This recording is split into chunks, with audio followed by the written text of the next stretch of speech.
की शुरुआत में हमें दुनिया का सबसे बड़ा और मुश्किल शाओलिन स्कूल दिखाया जाता है। शाओलिन यानी जहाँ बच्चों को कुंफू कराटे सिखाए जाते हैं। जहाँ एक लड़का जिसका नाम फैंग था अपने आखिरी मुकाबले के लिए पूरी तरह तैयार था, जिसमें ये तय होगा कि वो स्कूल से पास होकर कुंफू और लड़ने में माहिर है या नहीं। मुकाबले के लिए वो फिर मंदिर जाता है और जो टेस्ट आज होने वाला था वो बहुत ही मुश्किल था, क्योंकि बहुत ही कम लोग इसे पास कर पाए थे। टेस्ट में फैंग को लकड़ियों की कुछ कठपुतलियों से लड़ना था, जिन्हें कुछ बहादुर वॉरियर तारों के जरिए कंट्रोल कर रही थी। पर उसे खुद पर यकीन था कि मैं कैसे भी करके इस टेस्ट को जरूर पास कर लूंगा। अब वो जैसे इशारा करता है कि मैं तैयार हूँ, दाएं बाएं से दो हमले उस पर एक साथ होते हैं, यानी वो कठपुतलियां उसे मारने के लिए तेजी से उसकी तरफ बढ़ती हैं, पर वो साइड पर हेड की बड़ी आसानी से बच जाता है। पर तीसरा बार सीधा उसके सीने पर होता है, उसे पीछे हटने का मौका नहीं मिलता इस बार, लेकिन वो फिर अपनी बाजुएं खोलकर जोर से पैर को जमीन पर मारता है, जिसकी ताकत इतनी ज्यादा थी कि उसकी शर्ट फटकर हवा में उड़ जाती है। साथ ही उसका जिस्म गोल्डन होने लगता है, क्योंकि चमक रहा था। ऐसा लग रहा था जैसे उसके जिस्म पर कोई कवर आ रहा हो। अब ये कुंफू की एक टेक्निक कॉपर स्किन थी, जिसमें फ्रैंक काफी माहिर था। वो कूद कर वहाँ आता है और बहुत सारी एक के बाद एक मुक्की मारकर सभी कठपुतलियों को तोड़ देता है। वो सारी नीचे बिखर गई थी। अभी वो ये सोच ही रहा था कि सब खत्म हो गया है, अचानक के सारी कठपुतलियों के टुकड़े एक साथ जुट जाते हैं और अब वो एक काफी बड़ी कठपुतली बन गई थी, जिसकी आगे फैंग छोटा सा लग रहा था। उसे देख फैंग को समझ लग जाती है कि इसे पहले की तरह हराया नहीं जा सकता। जितनी भी ताकत लगाऊंगा कुछ नहीं होगा। इसीलिए वो चलकर उस कठपुतली पर से कूद कर उन सभी तारों को पकड़ लेता है, जिससे वॉरियर्स उसे कंट्रोल दे रही थी। ऐसा होते ही सारे वॉरियर्स नीचे गिर जाते हैं और उनकी तारों की पकड़ जैसे खत्म होती है, कठपुतली टूटकर कई टुकड़ों में बिखर जाती है। और यहाँ फैंग इस टेस्ट को जीतकर जबरदस्त कुंफू का माहिर बनकर निकलता है। इसके बाद हम एक ऑफिसर को देखते हैं जो बहुत बड़ा बेईमान था, क्योंकि उसने गवर्नमेंट के खजाने से बहुत सारे पैसे अपने मकसद के लिए चोरी किए थे। इतने सारे पैसे आज तक की सबसे बड़ी चोरी थी, पर वो ये नहीं चाहता था कि किसी को भी इस बारे में पता चले, तो इसीलिए उसने अपने एक साथी को मरवा दिया, क्योंकि वो भी इस चोरी में साथ था। और अब ऑफिसर को उस कागज की तलाश थी जिसमें इस चोरी की सारी जानकारी थी, जिसे ऑफिसर की साथी ने बनाया था और अब कहीं उसे छुपा कर रखा हुआ था।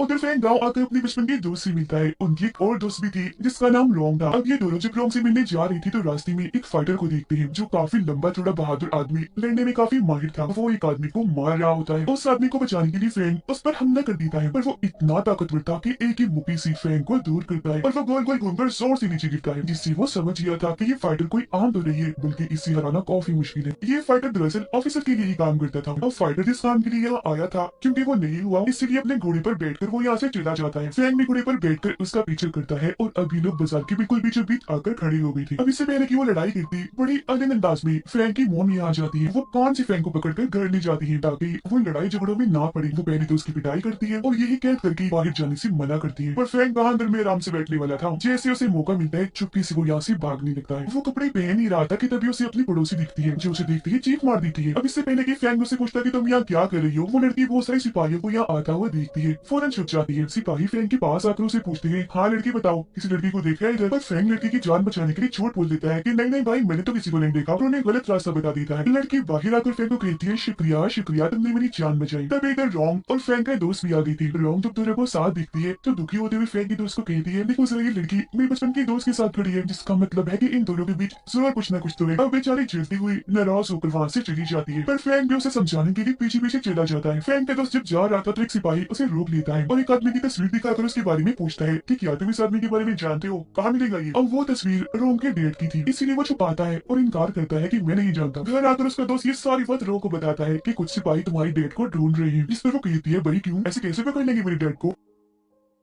जैसे उसका दोस्त यहाँ से जाता है, रोम एक बॉक्स निकालती है जिसके अंदर वही कागज था जिसमें चोरी की जानकारी थी और ऑफिसर को जिसकी तलाश थी। तो यहाँ हमें पता चलता है कि रोम की डैडी असल में इस कागज की रखवाली थी और अब वो इकलौते इंसान है जो इस कागज के जरिए ऑफिसर को सजा दिलवा सकते हैं। यही वजह है कि सिपाही उन्हें ढूंढ रही थी। अगले दिन फैंग रोम के घर आती है, जहाँ इन्हें फैंग का दोस्त बताता है कि रोम तो घर में है ही नहीं, वो गायब है। और मेरा ख्याल है उसे बिजनेसमैन ने अगवा कर लिया है, क्योंकि कागज के लोग रोम के डैड को ढूंढ रही थी। ये जानने के बाद फैंग फौरन बिजनेसमैन को ढूंढने के लिए निकल पड़ता है, जो शहर में लोगों से लड़ रहा था। फैंग वहाँ वॉरियर की स्टाइल में आकर बिजनेसमैन से पूछता है, बताओ मेरे दोस्त रोंग कहाँ है? इस पर वो जवाब देता है, भला मुझे क्या पता तुम्हारी दोस्त का, अपने दोस्त को संभाल के रखना था ना पहले। इसी बात की वजह से दोनों के बीच लड़ाई शुरू हो गई थी, पर फैंग ने अपने कुंफू स्टाइल में बड़ी आराम से उसे मार मार के हरा दिया। पर फैंग को हैरत तब होती है जब बिजनेसमैन हंसकर अपनी हार कबूल करता है, कहता है, अच्छा बस बस लड़की, मैं हार मान गया हूँ तुमसे और अब तुम ही मेरे दामाद बनोगे, क्योंकि मैं अपनी बेटी के लिए रिश्ता ढूंढ रहा था और मेरी शर्त थी कि मैं उसी लड़की से अपनी बेटी की शादी करूंगा जो मुझे लड़ाई में हरा देगा, और आज वो काम तुमने कर दिया। इस बात से बिजनेसमैन खुश था और सारे लोग उसे मुबारकबाद देने लगते हैं। उसकी ये बातें सुनकर फ्रैंक को समझ लग जाती है कि ये सच में रोम के बारे में कुछ नहीं जानता, लेकिन अगर मैं कुछ देर और यहाँ रुका तो जबरदस्ती अपनी बेटी की शादी मुझसे करवा देगा। तो वो जल्दी से यहाँ से भाग जाता है। फ्रैंक जब घर पहुंचता है तो वहाँ रोम वापिस आ गई थी, जो कहती है कि मैं तो कभी अगवा हुई ही नहीं थी, बल्कि अपनी मर्जी से गई थी, और अब तुम दोनों कोई ड्रामे नहीं करोगी। मुझे तुम्हारी कोई बात नहीं सुननी, मैं जानती हूँ कि सच कुछ तुम्हारा चक्कर है। अब इनकी ऐसे गुजर रही थी, कभी कोई नाराज तो कभी कोई। घर वापस जाते वक्त बिजनेसमैन की आदमी फ्रैंक और पड़ोसी लड़की को घेर लेते हैं। बिजनेसमैन आकर लड़की से पूछता है कि मेरी बेटी इतने दिन से कहाँ गायब थी। जो सुनकर फ्रैंक को पता चलता है कि असल में ये पड़ोसी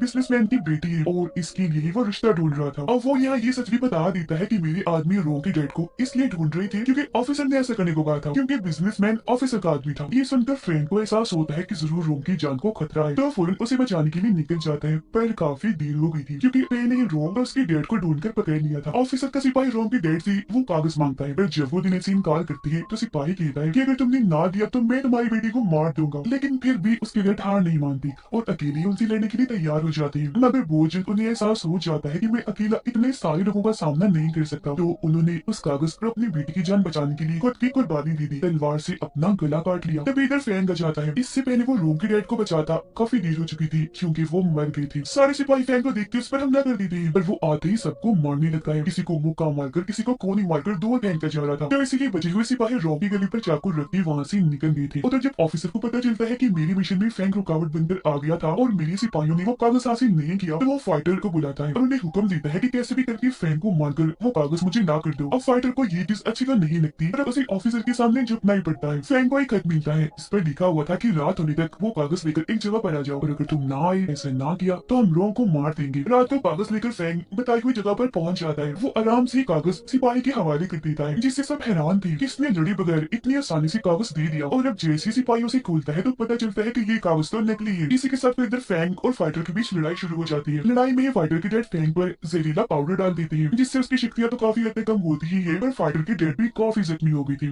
फाइटर का ध्यान अपनी जख्मी बाप पर था, तो उन्हें वो यहाँ से ले जाता है। और अब जैसे सिपाही खुद फ्रैंक को मारने के लिए आगे बढ़ता है तो तभी इधर उसकी मोम और बिजनेसमैन आकर उसे बचा लेते हैं। घर लाकर फ्रैंक को जड़ी बूटियों वाले पानी से नहलाया जाता है ताकि जहर का असर खत्म हो जाए।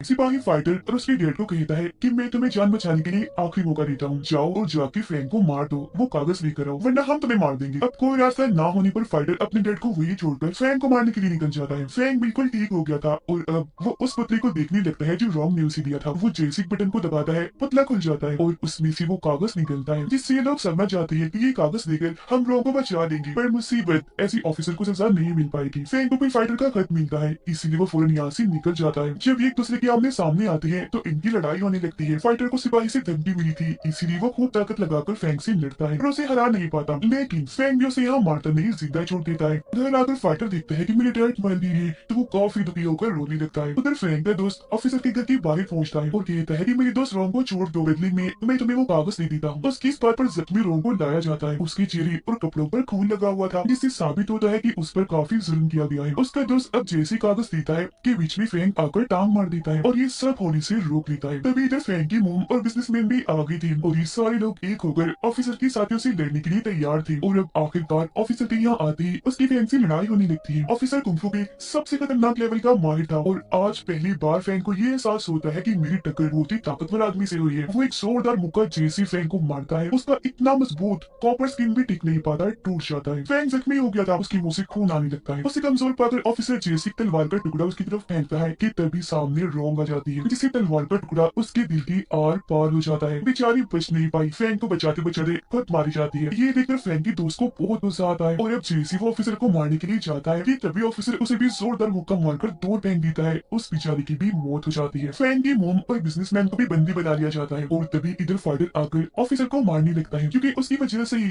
फाइटर के डैड की मौत हुई थी। यहाँ बिजनेसमैन उसे समझाती है कि जल्दी से कागज लेकर यहाँ से भाग जाओ, जब वो ना चाहते हुए भी कागज लेकर वहाँ से भाग जाता है। फाइटर बड़ी बहादुरी से ऑफिसर से लड़ता है पर उसकी हाथों से ही मारा जाता है। अगले दिन ऑफिसर ने फ्रैंक की मोम और बिजनेसमैन पर इल्जाम लगाकर उन्हें फांसी देने का फैसला किया। जहाँ उन दोनों की फांसी देखने के लिए शहर के बहुत सारे लोग इकट्ठा हो गए और अब फ्रैंक के पास कागज को सबके सामने लाने के अलावा और कोई रास्ता नहीं था। वो फांसी वाली जगह पर जाकर बताता है कि ऑफिसर ने सरकार के खजाने से बहुत सारा पैसा चुराया, इससे पहले भी इसने बहुत सारे गलत काम किए, देखो इसके खिलाफ मेरे पास सबूत भी है। उसकी ये बात सुनकर सब ऑफिसर के खिलाफ नारेबाजी करने लगते हैं। ये देखकर ऑफिसर को बहुत गुस्सा आ गया था क्योंकि अगर राजा को उसकी चोरी के बारे में पता चल जन गया तो वो उसे फांसी की सजा दे देंगे। तो वो अपने सिपाहियों को बेड पर हमला करने के लिए कहता है, लेकिन तभी इधर बिजनेसमैन के सिपाही भी आ जाते हैं और अब इन दोनों ग्रुप्स के बीच काफी बड़ी लड़ाई छिड़ जाती है। इधर दूसरी तरफ फैंग और ऑफिसर एक बार फिर आमने सामने आ गए थे और लड़ने लगते हैं, लेकिन इस बार फैंग ने अपनी ताकत के साथ साथ दिमाग का भी इस्तेमाल किया। वो जेल से एक रस्सी खींचता है, बड़ी सी लकड़ी सीधा जाके ऑफिसर के सीने पर लगती है, जिससे वो जख्मी हो गया था। उसे कमजोर पट्टा देकर फैंग ने एक के बाद एक उस पर मुक्कों की बारिश कर दी और आखिर में कॉपर स्किन वाला मुक्का जैसे उसे मारा वो काफी दूर जाके गिरता है, जिससे अधमरा हो गया था। बाहर ऑफिसर के सिपाही भी हार गए। तभी इधर राजा अपनी पूरी फौज के साथ आ जाते हैं। फैंग उन्हें वो कागज दिखाता है और ये बात साबित हो जाती है कि उसने खजाने की चोरी की थी, जिस पर राजा ऑफिसर को कैद करवा देते हैं फांसी देने के लिए। अपनी इस जीत से सारे लोग काफी खुश थे। यहाँ पड़ोसी लड़की फैंग के काफी पास खड़ी थी और गले से लग जाती है, जिससे हम समझ पाते हैं कि फैंग भी उसी पसंद करने लगा था। और इसी के साथ ये शानदार कहानी इधर ही खत्म हो जाती है।